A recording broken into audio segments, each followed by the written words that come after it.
आज का ये एपिसोड शुरू करने से पहले एक छोटी सी बात। क्या आप भी अपना पॉडकास्ट बनाने की सोच रहे हैं? तो एंकर ट्राई कीजिए। ये पॉडकास्ट बनाने का सबसे आसान तरीका है। नंबर 1, ये फ्री है। नंबर 2, इसमें कई सारे ऐसे टूल्स हैं जो आपको अपने फोन और कंप्यूटर पर रिकॉर्ड और एडिट करने की फैसिलिटी देते हैं। नंबर 3, आप अपने पॉडकास्ट को डिस्ट्रीब्यूट भी कर सकते हैं, जिससे इसे स्पॉटिफाई और दूसरे प्लेटफॉर्म पर सुना जा सके। तो डाउनलोड कीजिए फ्री एंकर ऐप या विजिट कीजिए anchor.fm पर अपना पॉडकास्ट स्टार्ट करने के लिए। ये तो थी एक छोटी सी जानकारी, और अब शुरू करते हैं एपिसोड का सिलसिला। तो आज के एपिसोड में लीजिए सुनिए, अयोध्या सिंह उपाध्याय हरिऔध के लिखे उपन्यास अधखिला फूल की तीसरी पंखुड़ी, मेरी यानी समीर गोस्वामी की आवाज में।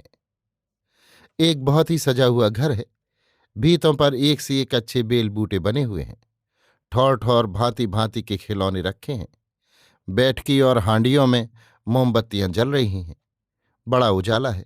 बीच में एक पलंग बिछा हुआ है। उस पर बहुत ही सुथरा और सुहावना बिछावन लगा है। पास ही कई एक बढ़िया चौकियां भी पड़ी हैं। इनमें से एक पर एक लंबा चौड़ा बाजा रखा हुआ है। ये बाजा अपने आप बज रहा है। कभी मीठे मीठे सुर भरता है, कभी अच्छी अच्छी गीत सुनाता है, कभी अपने आप चुप हो जाता है। रात का सन्नाटा है। कहीं कोई बोलता नहीं। इससे इस बाजे का सुर रंग दिखला रहा है। जिस पलंग की बात हमने ऊपर कही है, उसी पर लेटा हुआ एक जन इस बाजे को बहुत ही जी लगाकर सुन रहा है। तनिक हिलता तक नहीं। बाहर जो कहीं कुछ खड़कता है तो भौहें टेढ़ी हो जाती हैं, पर बाजे में इतना लीन होने पर भी वो जैसे कुछ चंचल है। आंखें उसकी किवाड़ की ओर लगी हैं। कान कुछ खड़े से हैं। जान पड़ता है किसी की बाट देख रहा है। और क्या जाने उतावले होकर ही जी बहलाने के लिए उसने बाजे में कुंजी दे रखी है। नहीं तो इतना चंचल क्यों? खिड़कियों में से धीरे धीरे ठंडी ठंडी बयार आती है और चुपचाप उस सन्नाटे में बाजे के मीठे मीठे सुरों को लेकर बाहर निकलती है। दूर निराले में जाते हुए किसी थके हुए बटोही के कानों में कहीं अमृत की बूंद सी ढाल देती है, कहीं गांव से बाहर खेत के एक कोने में चुपचाप बैठे हुए किसी किसान के मन को ब्रज की बांसुरी की सुरती कराती है। एक ठौर जो किसी कोयल कंठ वाली के मतवाले को कलेजे में पीर सी उठाकर बावला बनाती है, तो दूसरी ठौर अंधियाले में खड़े हुए पेड़ों के धीरे धीरे हिलते हुए पत्तों में से उनको कठिनाई से जैसा का तैसा बाहर निकालती है और पास के किसी कोठे में एक आंसू बहाती हुई बिरहनी को रिझाकर अपने मन की सी करना चाहती है, पर उल्टा उसको अपने आपे से बाहर होता देखकर एक झरोखे से निकल भागती है और फिर पहले की भांति वैसी ही अटखेलियां करने लगती है। अब की बार वो एक हंसमुख स्त्री के मन को बस करने में लगी। उसके मन को लुभाया, उसकी उमंग को दूना किया, पर उसके हाथ के गजरों की महक पर आप भी मोह गई। इधर ये फूलों की बास से बसी हुई आगे बढ़ी, उधर वो उन मीठे मीठे सुरों पर लोटपोट होती हुई लंबी लंबी डेग भरने लगी। कुछ ही बेर में उसने उस सजे हुए घर को देखा। बाजा बजते बजते रुक गया। सुरों की दूर तक फैली हुई लहरें पहले पवन में, पीछे धीरे धीरे आकाश में लीन हुई। सन्नाटा फिर जैसा का तैसा हुआ। पर ये क्या? फिर ये सन्नाटा क्यों टूट रहा है? ये घुंघरुओं की झनकार कैसी सुनाई पड़ती है? बाजे के सुरों से भी रसीला सुर ये कौन छेड़ रहा है? क्या जिस जैन को हमने ऊपर इतना चंचल देखा था, ये उसी का ढांढस बंधाने वाला प्यारा सुर तो नहीं है? वो देखो, वो घर के बाहर भी तो निकला आ रहा है। क्या जिस ओर से झनकार आ रही है उसी ओर जाना चाहता है? क्यों जाएगा? देखते नहीं, छम छम करती उसके पास आकर कौन खड़ी हो गई? क्या ये ऊपर की गजरे वाली स्त्री तो नहीं है? जो जन अभी घर से बाहर आया है उसका नाम कामिनी मोहन है।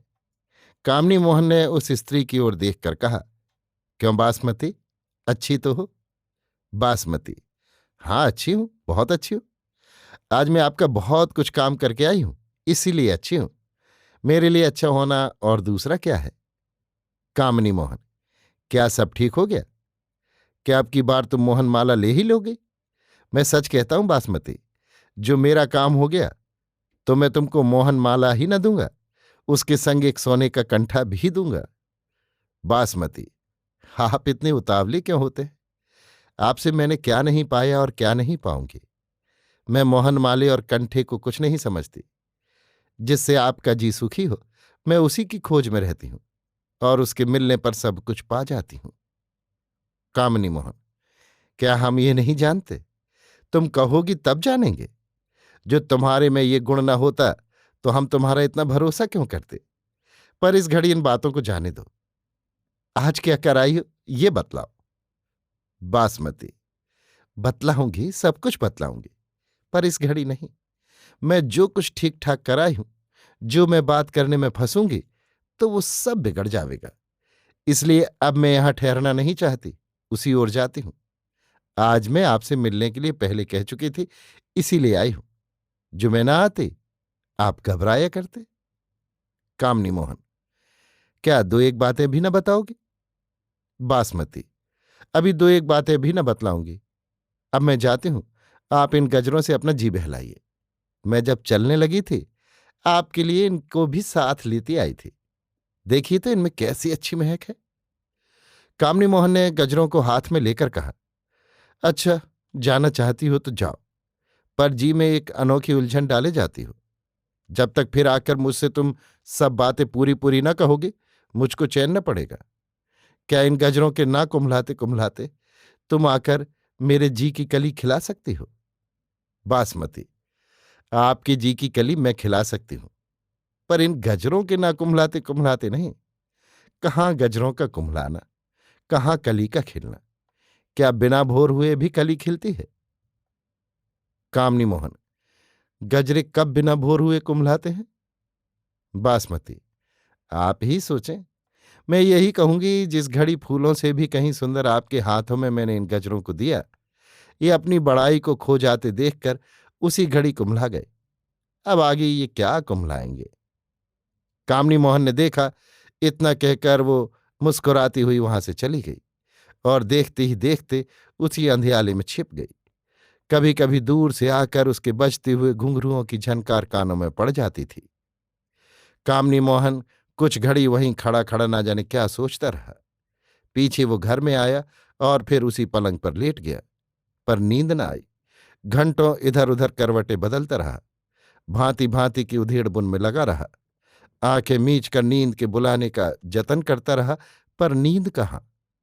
अब की बार वो फिर पलंग पर से उठा, बिछावन को हाथों से झाड़ा, कुछ घड़ी धीरे धीरे टहलता रहा, पीछे सोया। नींद भी आई और कुछ घंटों के लिए भांति भांति की उलझनों से छुटकारा पा गया। अभी आप सुन रहे थे अयोध्या सिंह उपाध्याय हरिऔध के लिखे उपन्यास अधकिला फूल की तीसरी पंखुड़ी, मेरी यानी समीर गोस्वामी की आवाज में।